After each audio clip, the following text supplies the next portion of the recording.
أعوذ بالله من الشيطان الرجيم بسم الله الرحمن الرحيم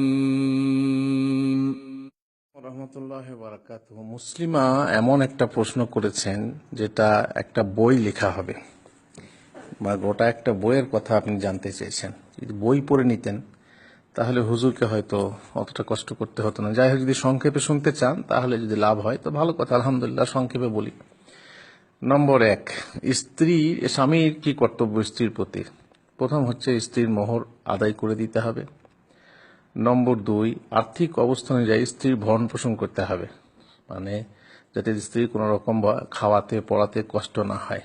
নম্বর 3, স্ত্রীর সাথে সৎভাবে বসবাস করতে হবে, সৎভাবে ভালো ব্যবহার দেখাতে হবে এবং তার সাথে কর্কশ রূঢ়তা ইত্যাদি করবে না। নম্বর 4, তার সাথে হাসি তামাশা করা, তাকে খোশ মেজাজে রাখতে হবে। নম্বর 5, স্ত্রী ভালো খাবার তৈরি করলে সাজগোজ করলে তার প্রশংসা করবে। নম্বর 6, স্বামী নিজ স্ত্রীর গৃহস্থালী কর্মে সহযোগিতা করবে। আল্লাহর নবী করতেন। বিশেষ করে স্বামী নিজের কাজ যদি নিজে করে নেয় তাহলে অনেক সহযোগিতা হবে। নম্বর 7, স্বামী যেমন স্ত্রীকে সুন্দরী দেখতে পছন্দ করে তেমনি স্ত্রী ও স্বামীকে সুন্দর ও সুসজ্জিত দেখতে ভালোবাসে, অতএব তারও সাজগোজ করা উচিত স্ত্রীর জন্য। 8, স্ত্রীকে বিভিন্ন উপলক্ষে যেমন ঈদ, কোরবানি ইত্যাদিতে ছোটখাটো উপহার দেবে। 9, স্ত্রীকে কথায় ও খরচে কষ্ট না দেওয়া স্বামীর কর্তব্য, কথায় কথায় খোঁচা ইত্যাদি। তারপর ধরুন 10, তাকে সর্বতোভাবে হেফাজতে রাখার চেষ্টা করবে, বিপদ আপদ থেকে রক্ষা করবে, জাহান্নাম থেকে রক্ষা করবে, তার মানে পর্দার আদেশ দেবে ইত্যাদি। 11, স্ত্রীকে সুশিক্ষা দেবে, ভালো কাজে উদ্বুদ্ধ করবে, নামাজ রোজা ভালোভাবে শিক্ষা করবে, মসজিদে খুতবাতে যা শুনে আসবে ঘরে স্ত্রীকে বলবে। নম্বর 12, স্ত্রী ধর্ম, দেহ, যৌবন ও মর্যাদা ঈর্ষাবান হবে।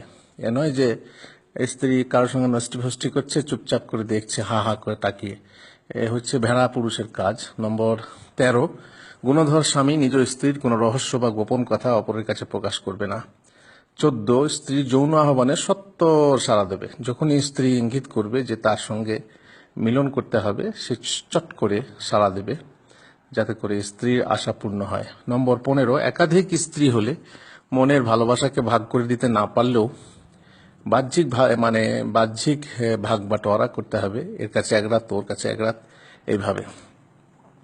নম্বর 16, ধনলোভী স্বামীর স্ত্রী ধনে লোভ থাকে কিন্তু স্ত্রী ধনে লোভ করতে পারবে না। স্ত্রীর ধন থাকলে সে তার এখতিয়ারভুক্ত, স্বামী তাতে হস্তক্ষেপ করতে পারবে না।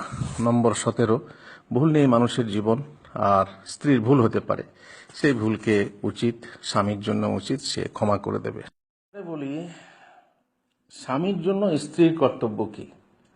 স্ত্রী স্বামীর আদেশ পালন করবে, স্বামী যেটা আদেশ করবে সেটা পালন করবে, তবে অবৈধ কোনো আদেশ পালন করবে না। নম্বর 2, চরিত্রবতী স্ত্রী স্বামীকে যেমন ভালোবাসবে তেমনি শ্রদ্ধাও করবে, যেহেতু শুধু ভালোবাসাই না, তাকে শ্রদ্ধাও করবে, যেহেতু সে বয়সে বড়, সম্মানে বড় ইত্যাদি। বয়সে বড় না হলেও আল্লাহ তাকে সম্মান দিয়েছে, মর্যাদা দিয়েছে, সেই মর্যাদার খেয়াল রাখতে হবে। যখনই আদেশ করবে তখনই আদেশ পালন করতে হবে। স্ত্রী স্বামীকে সর্বতোভাবে সন্তুষ্ট রাখার চেষ্টা করবে, তার মানে যে কোনো কাজে সহযোগিতা হোক আর যেমন করেই হোক, মানে খোশ করার সময় সে চেষ্টা করবে, বিশেষ করে যৌন মিলনের আহ্বানে সত্য সাড়া দেবে। নম্বর 4, যখনই স্বামী ইঙ্গিত করবে সঙ্গে সঙ্গে তার যৌন আহ্বানে সাড়া দেবে এবং তার মনকে তুষ্ট করার চেষ্টা করবে। আর এই জন্যই আপনারা শুনেছেন যে স্বামীর বিনা অনুমতিতে নফল রোজা রাখা জায়েজ না। সুতরাং সে কোনো রকম ওজর পেশ করতে পারবে না, তাহাজ্জুদে সে ব্যস্ত থাকবে এরকম হতে পারে না। স্বামী বিছানায় চায় আর সে তাহাজ্জুদে পড়ছে, এমন মেয়ে ভালো না। বরং স্বামীকে সন্তুষ্ট করা ওর থেকে বড় ইবাদত। স্বামীর অভিপ্রায় চাহিদার খেয়াল রাখা গুণবতী স্ত্রী খেয়াল রাখবে। নম্বর 6, স্বামীর দিন ও ইজ্জতের খেয়াল করা ওয়াজিব, বেপর্দা হয়ে টোটো কোম্পানি হয়ে যাতে তার বদনাম হয় এমন কোনো কাজ করবে না। নম্বর 7, স্বামীর বৈয়ক্তিক ও সামাজিক জীবনের প্রতিও বিশেষ খেয়াল রাখবে, সুতরাং তার ব্যক্তিগত কাজ কারবার পড়াশোনাতে যাতে ডিস্টার্ব না হয় চেষ্টা করতে হবে। নম্বর 8, স্বামীর ঘর সংসার পরিষ্কার পরিচ্ছন্ন সাজিয়ে গুছিয়ে পরিপাটি করে রাখবে। নম্বর 9, স্বামীর কৃতজ্ঞতা করবে, নিমকহারামি করবে না। মানে যেটা যে যা করছে এটা তার কর্তব্য আর এটা স্ত্রীর পাওয়ার অধিকার, ঠিক আছে, কিন্তু তবুও কৃতজ্ঞতা স্বীকার করা এটা স্ত্রীর কর্তব্য। আর অধিকাংশ স্ত্রী এইটাই করে না, ফলে তারা বেশিরভাগ জাহান্নামবাসী হবে। স্ত্রী হচ্ছে সংসারের রানী, স্বামীর ধনসম্পদ ইত্যাদি হেফাজত করবে। তারপর স্বামীর বিনা অনুমতিতে বাইরে, মার্কেট, বিয়ে বাড়ি, মরাবাড়ি ইত্যাদি যাবে না। নম্বর 12, কোনো বিষয়ে স্বামী রাগান্বিত হলে চরিত্রবতী স্ত্রী বিনীতা হয়ে নীরব থাকবে। তার রাগে মানে মুখ চালিয়ে তার রাগকে বাড়িয়ে দেবে না। স্বামীর সংসারে পিতামাতা, বন্ধুর সাথে সদ্ব্যবহার করবে, তার আত্মীয়র সাথে যথাসম্ভব সদ্ব্যবহার করবে এবং তাদের খিদমত করবে।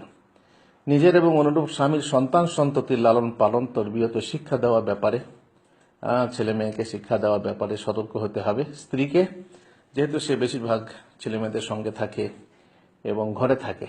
আর নম্বর 15, স্ত্রী স্বামীর মুখের ওপর মুখ চালাবে না, ধমক দিয়ে কথা বলবে না, একটা কথা শুনে 100টা কথা শোনাবে না, লজ্জা বা গালি দিয়ে ভর্ৎসনা করবে না ইত্যাদি। এগুলো হচ্ছে এক প্রকার স্বভাব জাতের মানে মেয়ে, যে বলে সংসারে ঝক্কি ঝামেলা হয় স্বভাবে, অভাবে না হয় স্বভাবে।